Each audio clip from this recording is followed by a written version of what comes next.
ninyi mnatambua kwamba Mheshimiwa Rais alinunua mitambo kwa kila mkoa. Sasa una mtambo wake wa kuchimba maji, kila mkoa una mtambo wake wa kuchimba maji, tofauti na zamani ambapo tulikuwa na mitambo mitatu nchi nzima, kwamba wakati hapa Kongwa mnasubiri mtambo huo pia unakuwa unatumika Misenyi, wakati Kongwa mnasubiri mtambo huo unakuwa Newala.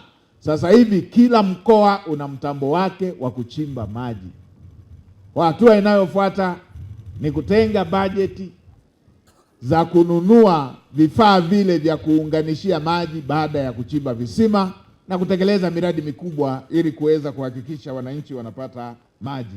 Hivyo hivyo upande wa umeme, nimeona wakati napitia hoja hizi ambazo zimeandikwa, kuna baadhi ya maeneo vitongoji mmetaja kwamba bado havijapata umeme, na kuna baadhi ya maeneo mmeelezea gharama za uunganishwaji kwa sababu ya maeneo ambayo yametajwa kuwa ni miji, lakini kimsingi kwenye hali za maisha baadhi ya wananchi bado wanaishi maisha yale ya kijijini. Tumepokea hoja hiyo.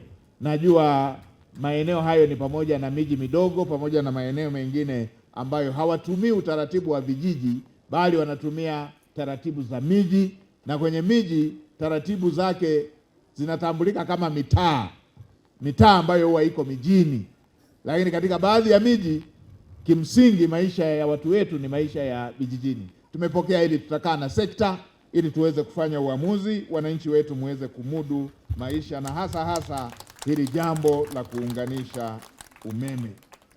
Tumepokea hoja za vitongoji ambavyo bado havijapata umeme. Hiyo ndio ajenda inayofuata katika ilani ya uchaguzi ya 2025 kwenda 30.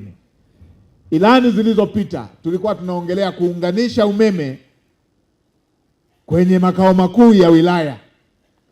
Zikaja ilani ambazo tulikuwa tunaongelea kuunganisha umeme kwenye makao makuu ya kata.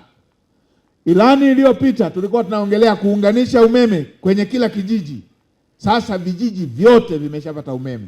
Sasa hivi tunaongelea kuunganisha umeme kwenye vitongoji na kwenye kaya. Sasa mwaka jana mnakumbuka rais wetu alikuwa mwenyeji wa marais wote wa Afrika na baadhi ya mataasisi makubwa ya kifedha. Ajenda ilikuwa kuwaunganisha Waafrika wapatao milioni 300 wapate umeme. Maana yake hii ni ajenda inayokwenda kwenye ngazi ya kaya. Mnakumbuka pia kwamba rais wetu ni kiongozi kwenye masuala ya nishati safi ya kupikia duniani kote.